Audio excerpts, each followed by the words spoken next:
Last Sunday's sermon title was Irrational Animals. 지난주 설교 제목이 이성이 없는 짐승들처럼이었습니다. 이성이 없는 짐승들처럼. 교회에 등장한 거짓 교사들, 이단의 무리들, 그리고 그들의 영향에 의해서 어리석고 교만해진 이들을 향해서 유다는 이성이 없는 짐승들이다 이렇게 말하면서 강력히 규탄을 했습니다. Toward those false prophets and their heresies and those people who were influenced by them and became very arrogant and prideful and foolish, Jude defined them as irrational animals. Irrational animals. He criticized them very harshly. 오늘 본문은 지난 주일 말씀의 2탄과 같은 말씀입니다. 그리고 이번 주일에는 더욱더 다양한 묘사로 유다는 그들을 강하게 고발하고 있죠.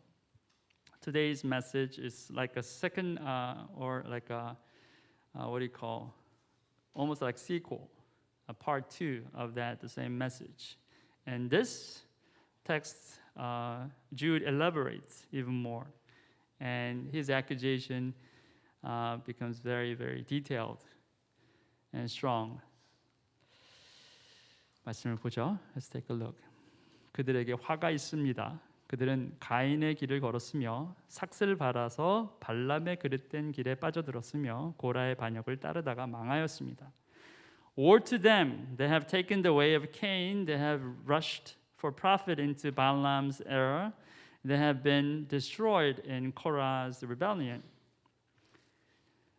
유다는 첫 문장부터 그들에게 화가 있다 이렇게 말합니다. 자, 여기서 화라는 것은 아주 극심한 슬픔이나 고통 또는 불행과 같이 정말 비참한 상태를 나타낼 때 쓰는 말입니다. 그러니까 유다는 지금 그들에게 화가 있을 것이다 라고 말하면서 그들에게 저주가 있을 것이다. 아주 강하게 말하는 거죠. From the very beginning, Cain said, "Woe to them." You know, the word "woe" it means deep, incomparable sorrow, grief, and misfortune. A very, very uncomfortable state. And he says, "Woe to them," is literally saying that there is a curse on them. 자, 그러면서 유다가 연이어서 세 인물을 언급합니다. 그 이름들은 가인, 발람 그리고 고라죠. 각각이 상징하는 대표성이 있는데 유다는 이들을 이성이 없는 짐승들과 같은 선에서 보고 있습니다. And he brings three characters. The first one is Cain, second Balaam, and then Korah. And they have this representative characteristics. And what Jude is looking at is their same level with this animal, irrational animals. 첫 번째 인물 가인. 아마 여러분도 잘 아시다시피 가인은 친동생을 살해한 인류의 최초 살인자입니다. 그는 하나님이 원하시는 제사를 드리지 않았을 뿐더러 친족 살인이다라고 하는 극악한 길을 택한 그러한 인간의 대명사입니다. 거짓 교사나 이단들이 이런 가인의 길을 따르고 있다. 지금 유다는 그렇게 말하고 있는 것입니다. The first person, Cain, as you know, that he was the first person who killed. He killed his own brother.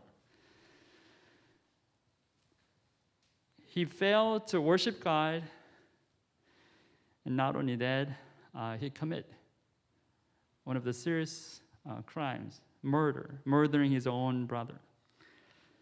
So what Jude is saying is these false prophets and heresies, cults, they're like following the way of Cain. 이 거짓 교사들이 순진한 교인들을 현혹해서 그들을 멸망의 길로 인도하는 그러한 일을 지금 하고 있다 말하고 있는 것이죠. What Jude is saying, these false prophets, they're seducing and deceiving these naive Christians. And then they're taking them into destruction.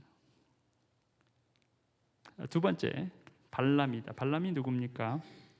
물질적인 욕심, 집착 때문에 하나님의 뜻을 거스려 행하다가 하나님으로부터 큰 책망을 받는 그런 경우를 대표하는 인물이 발람입니다. 민수기 22장에서 보면 그에 대해서 자세히 설명하고 있습니다.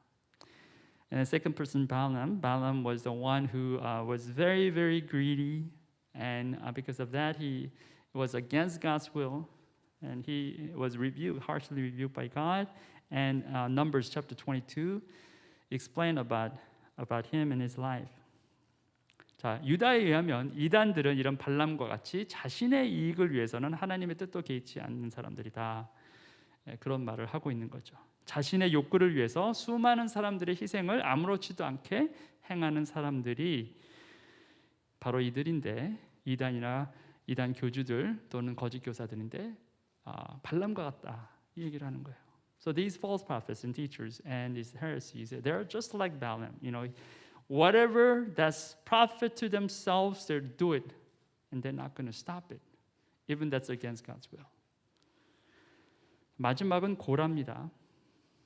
고라는 모세를 대적했죠. 그래서 고라와 또 고라를 지지했던 사람들과 함께 정말 땅 속에 파묻혀 죽게 되는 그러한 엄청난 징벌을 받게 됩니다.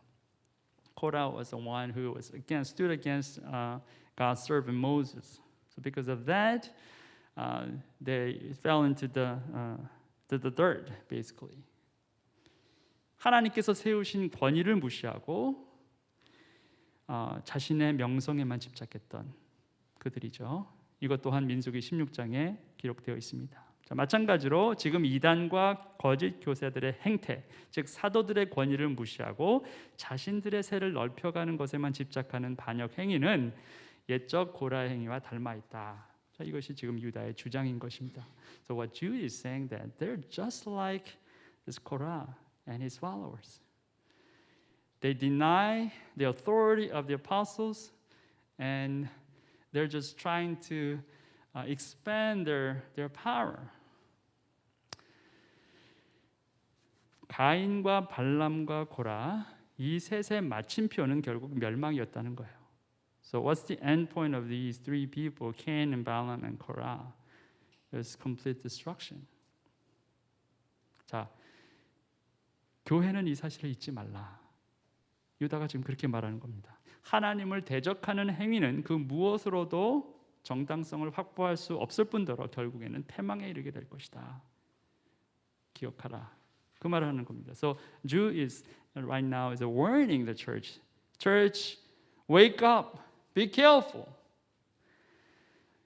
Anything that you do, anything that you try to do, if that's against God's will, you're not going to stand. You'll only face destruction. 그리고는 굉장히 흥미로운 부분입니다. 여러 가지 비유를 직유로 사용해서 묘사를 합니다. And then in these two verses, Jude goes into very detail of describing these people using 6 different similes. 6개의 직유를 사용해서 표현합니다. 거짓 교사를 설명할 때 이 6개의 직유를 사용한다라는 거죠. 암초와 목자, 구름, 나무, 물결, 그리고 별 이런 것들을 이용해서 그들을 말합니다. So what Jude is trying to tell the church is that these people are like them, like blemishes, shepherds, clouds, and trees, and waves, and stars. 자, 이제 질문이 나옵니다. 자, 왜 그러면 유다는 이렇게 여러 가지 직유를 동원을 해서 거짓 교사와 이단의 해악을 자세하게 설명하려고 하는 것일까? Then why Jude is trying to go in detail, describing these people with using 6 different similes and descriptions. Why? Why hassle? 왜 이토록 하느냐? 어떻게 해서든 그리스도의 신부인 교회를 지키고자 했던 유다의 마음을 우리가 읽어낼 수 있어야 된다라는 거예요. You have to read his mind. He was trying his best to protect the church, the bride of Christ, at any cost. 교회여 기억하라. 이들은 이런 모습이다. 이들은 이런 모습이야. 이런 모습이야. 속지 말아라. 이 얘기는 거죠. So don't be deceived. They are like this. They are like that.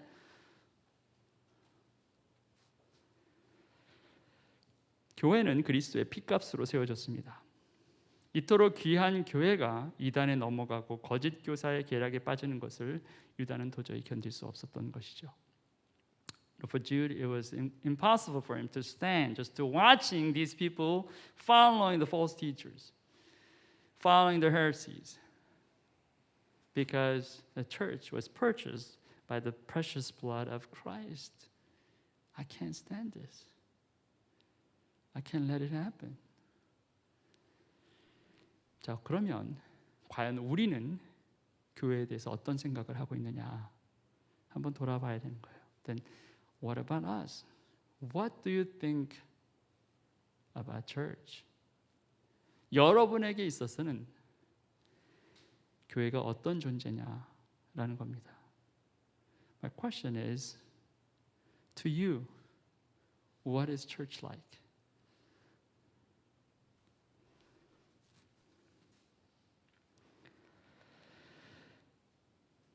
우리는 과연 교회에 대해서 어떤 생각을 하고 있나?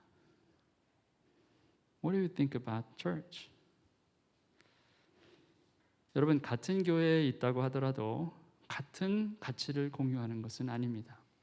And even if you stay in the same church, doesn't mean that you have the same value.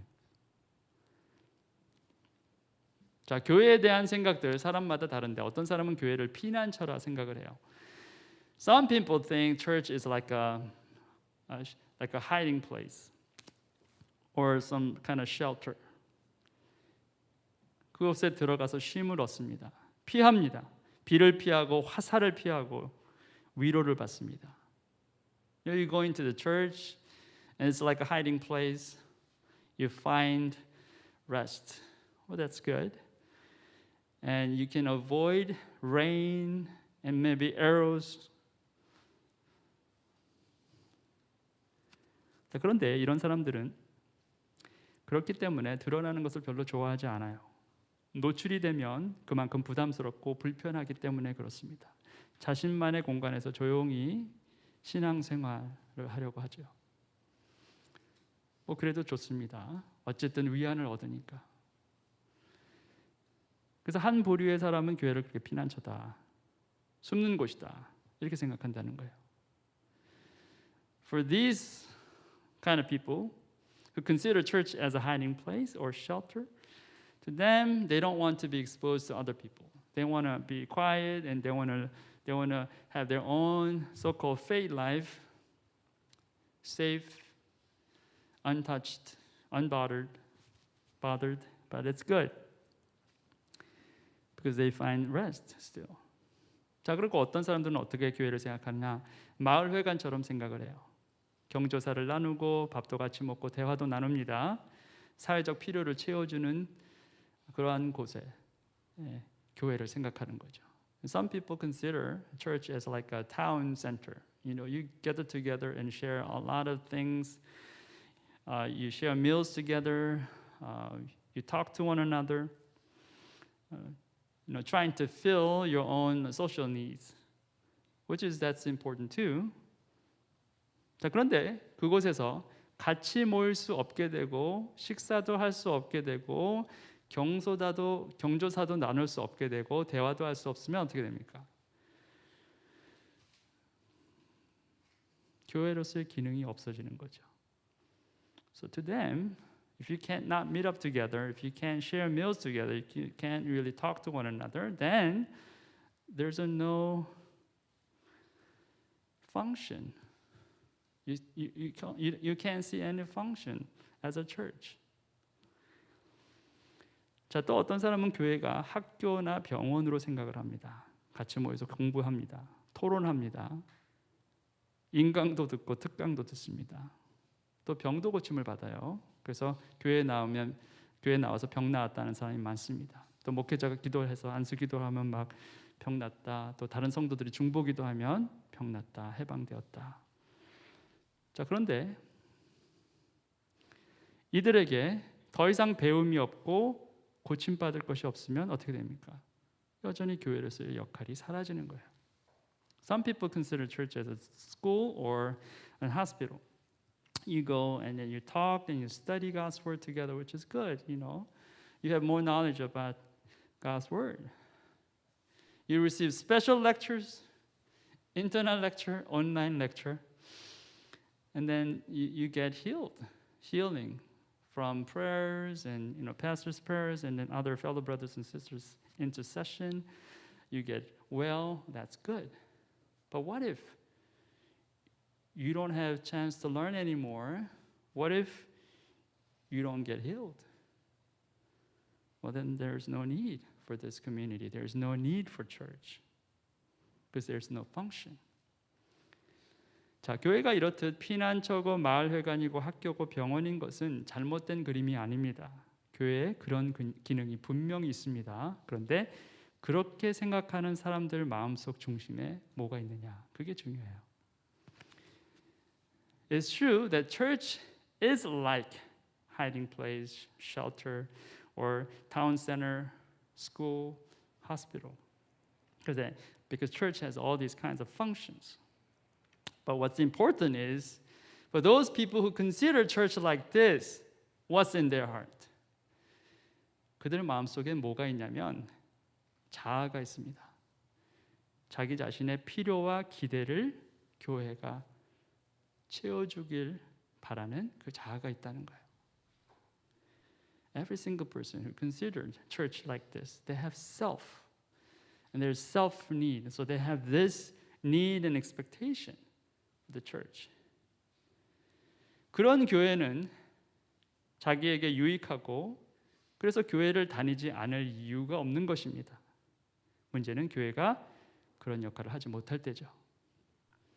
So when you see church function like that, I mean that's beneficial to you. So there's no need for you not to go to church. But the problem is when you don't see that happening at church.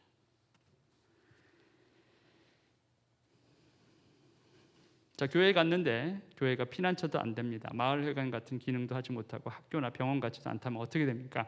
교회에 있을 이유가 사라지는 겁니다. 나의 필요가 채워지지 않았기 때문에 그런 것이죠. You go to church, but church, there's no function. Like a town center, shelter, or school, hospital, there's no need for you to go to church. Keep going to church because your needs are not met. 자, 여러분에게 질문 하나를 드리겠습니다. I have one question for you. 여러분은 존재 자체가 중요하다고 생각하십니까? 아니면 존재의 이유가 더 중요하다고 생각하십니까? What do you think? What's more important? Existence itself or reason for existence? 존재 자체 아니면 존재의 이유? 뭐가 더 중요해요? What's more important for you? 나는 존재 자체가 더 중요하다. 아니면 존재 이유가 더 중요하다. What do you think? What's more important for you? 첫 번째, 두 번째. 잘 모르겠어요? 답은 둘 다입니다. The answer is both. 자, 이것도 중요하고 저것도 중요하다는 뜻에서 둘 다가 아니에요. I said both. I'm not meaning that because this is important and that is also important. No, that's not my point. 잘 들으세요. 한 존재에게는 존재 자체가 더 중요하고 그 외에 다른 모든 존재에는 존재의 이유가 더 중요해요. For one being, existence itself is more important than reason for existence.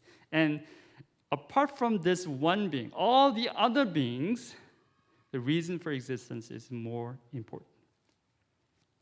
존재에는 두 가지가 있는데 스스로 있는 존재가 있고 만들어진 존재가 있습니다.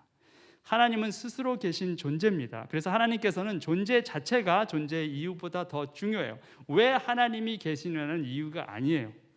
그건 중요하지 않아요. 그냥 하나님은 하나님이시기 때문에. 그래서 하나님께는 존재 자체가 더 중요한데 그 외에 다른 모든 창조물은 존재 자체보다 존재의 이유가 더 중요해요. 왜냐하면 하나님께서 만드셨기 때문에.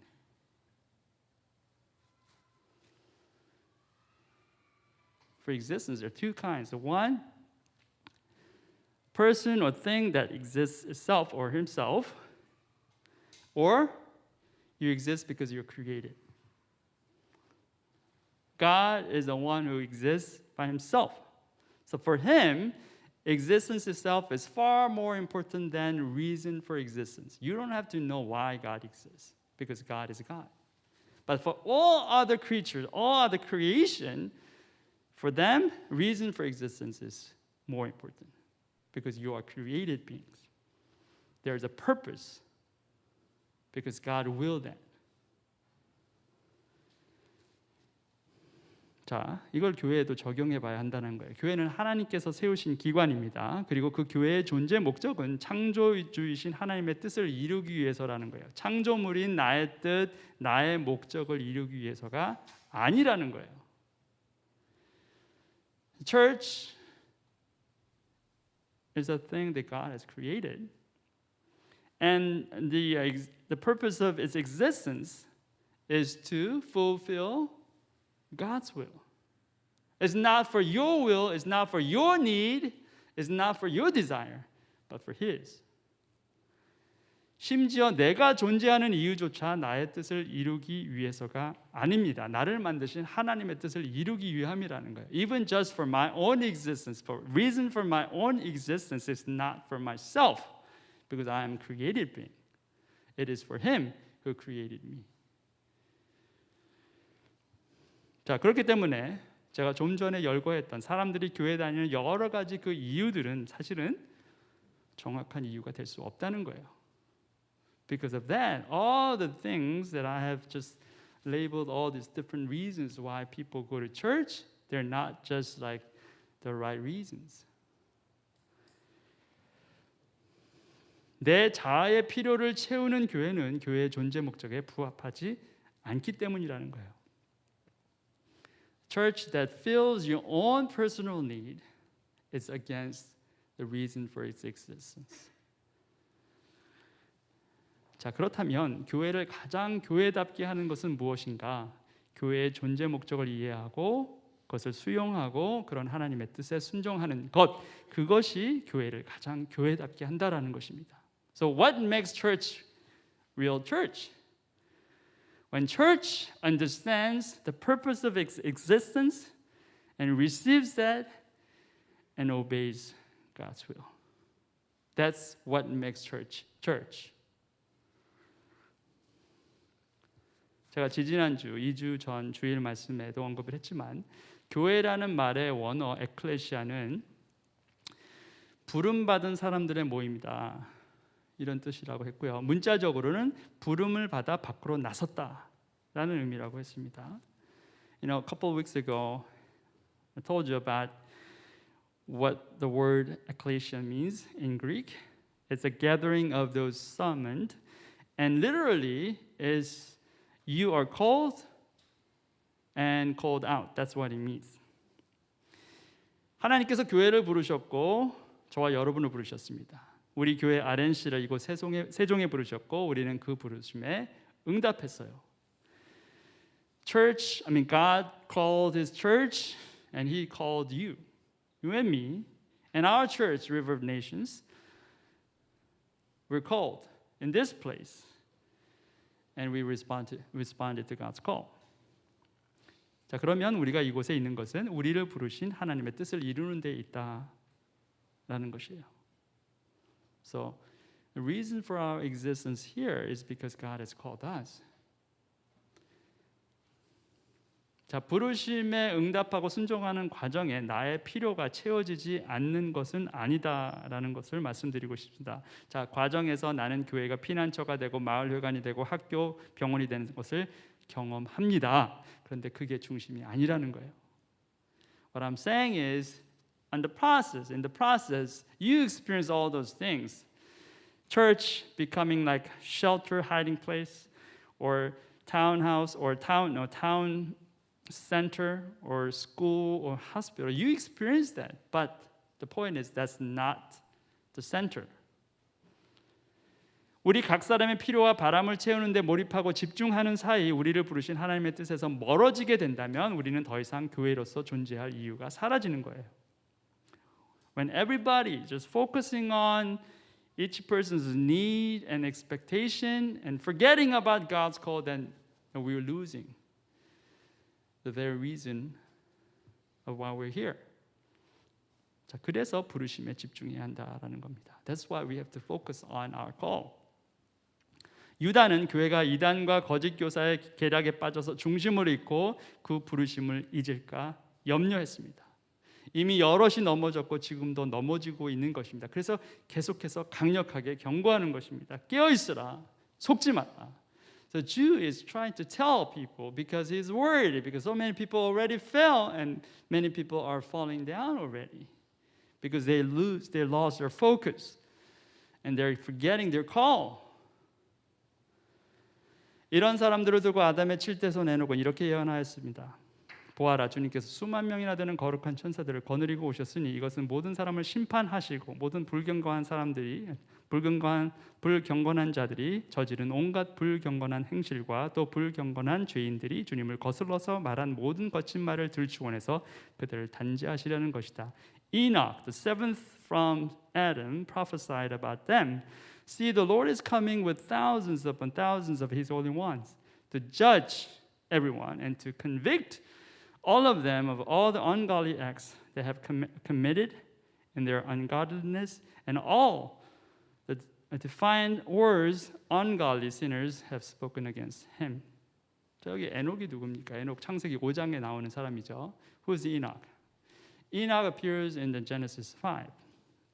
자, 이 에녹에 대해서 성경은 정말 기가 막힌 묘사를 합니다. This is very, very interesting description about this person Enoch in the Bible. Genesis 5. 에녹은 하나님과 동행하다가 사라졌다. 하나님은 그를 데려간 것이다. Enoch walked faithfully with God, then he was no more because God took him away. He just walked and it was no more. 아, poetic. 정말 시적인 표현이에요. 그냥 하나님과 동행했는데 사라지셨더라.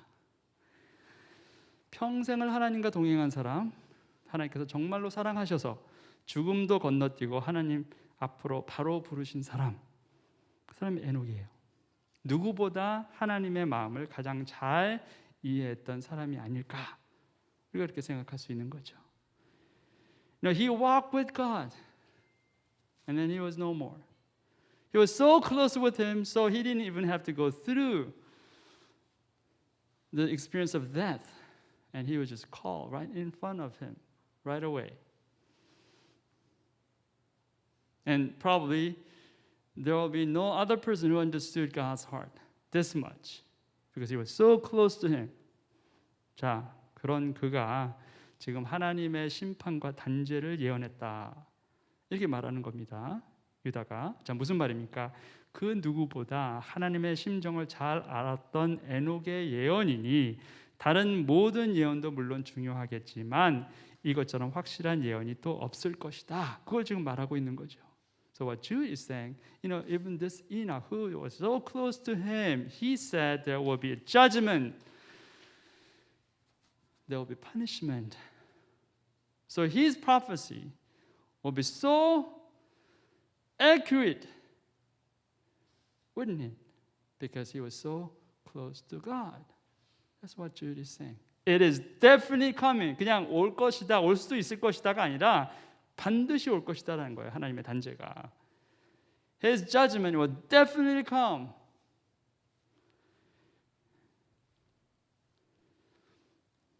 거짓 교사와 이단 무리들은 반드시 패망할 것이다. All these false prophets, all these heresies, they will experience destruction. They will be completely defeated. That's for sure. 자, 그렇다면 이토록 분명한 사실이라면 그럼 우리는 지금 뭐를 해야 할까? Then what if this is really, really true and it's really, really taking place for sure? Then what do we need to do now? 자, 지금 우리가 해야 할 것은 교회의 부르심이 무엇인지, 나의 부르심은 무엇인지를 생각해야 돼요.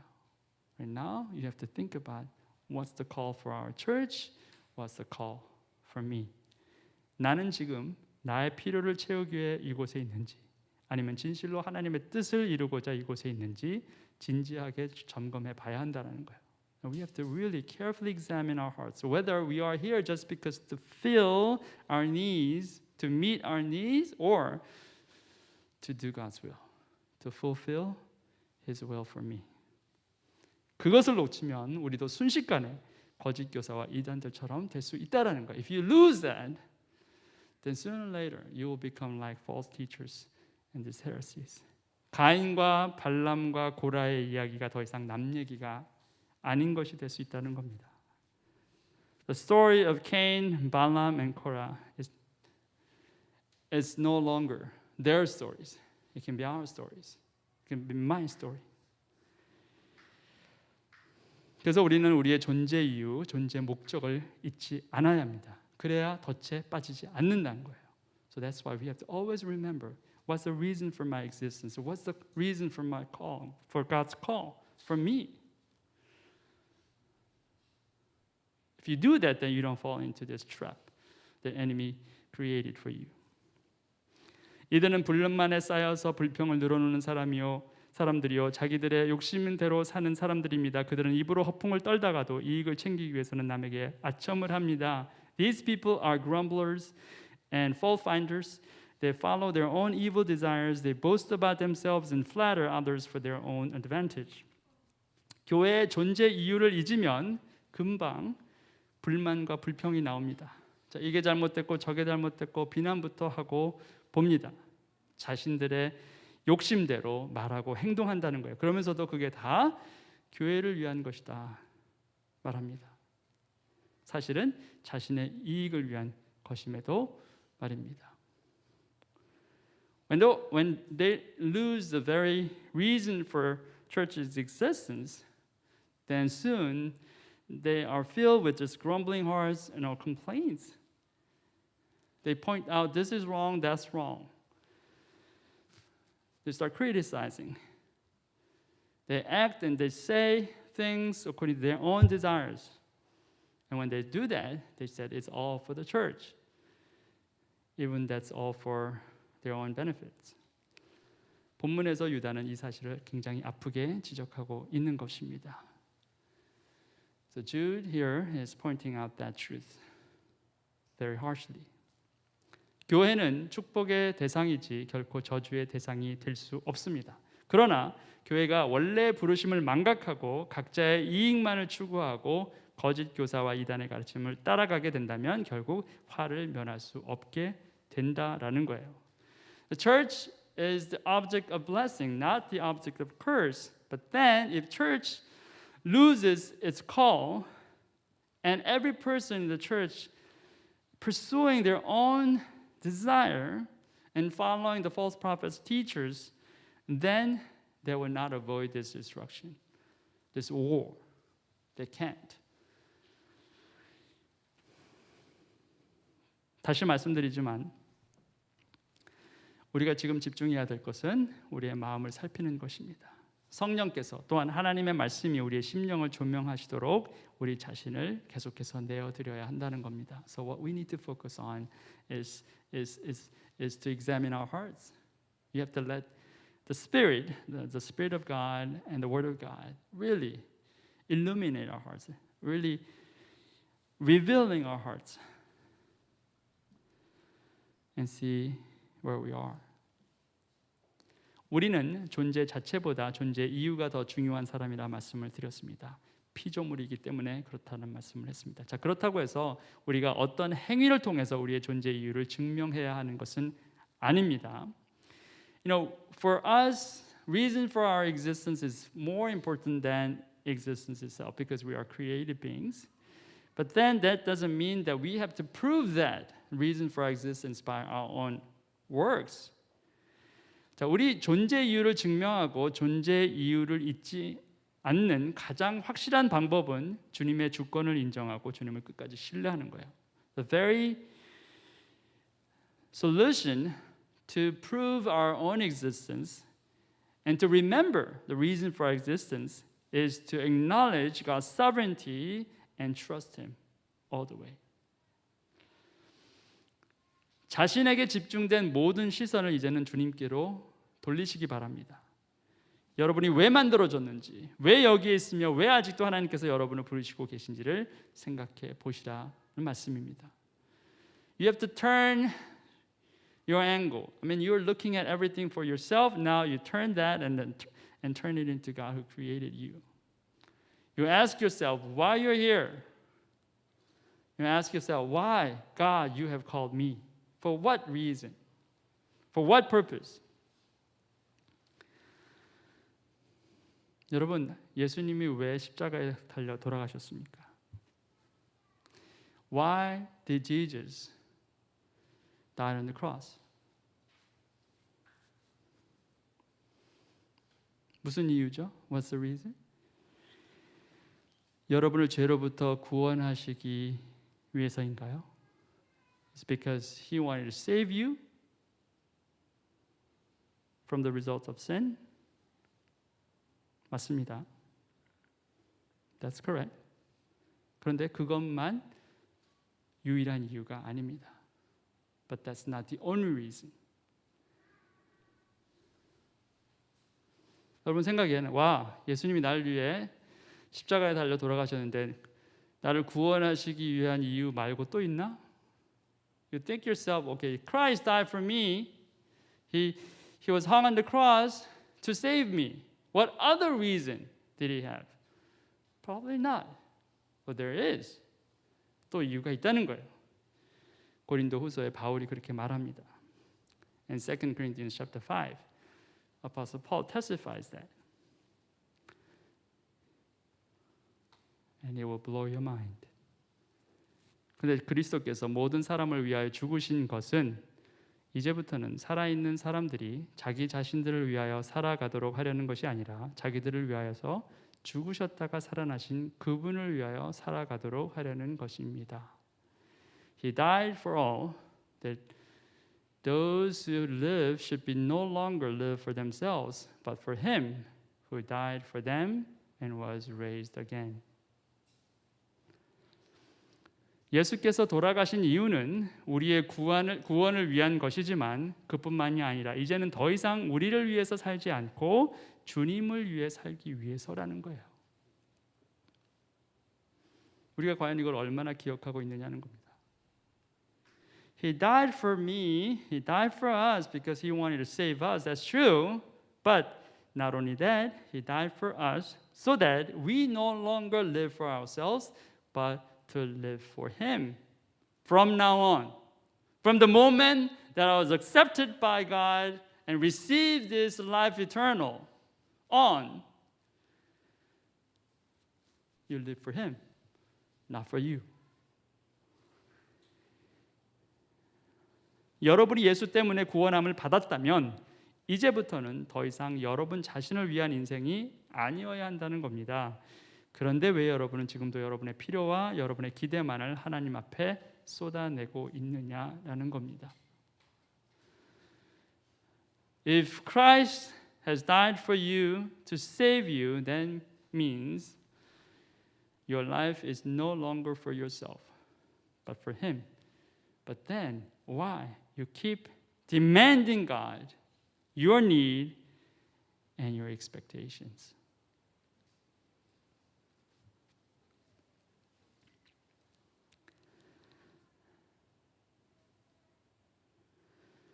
여러분의 인생이 왜 복잡한지 제가 말씀을 드렸죠. I told you, why your life is so complicated. 여러분의 인생이 복잡한 것은 타협이 많아서요. Your life is complicated because you have many compromises. 여러분의 인생이 복잡하지 않게 되기 위해서는 커밋먼트가 필요해요.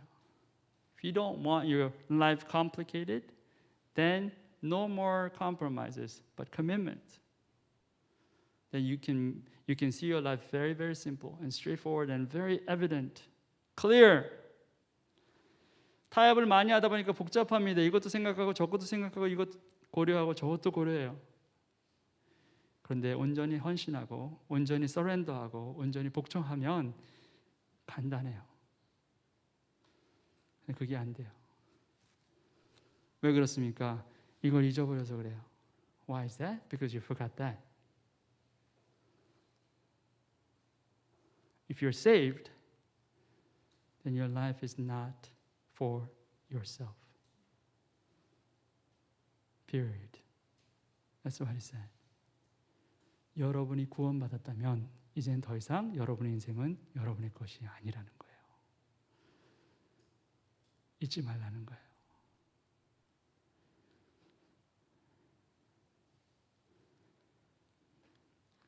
존재 자체보다 존재 이유가 더 중요하다고 했습니다. 자, 그럼 우리의 존재 이유는 무엇입니까? 하나님께 영광입니다. 자, 그걸 위해서 우리는 더 이상 내 자신을 위해서가 아니라 주님을 위해서 살아가는 인생이 되어야 한다라는 거예요. For us, reason for existence is more important than the existence itself. In order for us to do that, your reason for existence is for God's glory. And in order for you to do that, you have to surrender everything. And decided and committed your heart to live for Him, not for yourself anymore. I know this is tough, but you have to wrestle with it because it's truth. 이게 어렵다는 것은 알고 있습니다. 그러나 여러분 씨름을 하셔야 돼요. 왜냐하면 이것이 진리이기 때문에 그렇습니다. Let's pray. 기도하시겠습니다.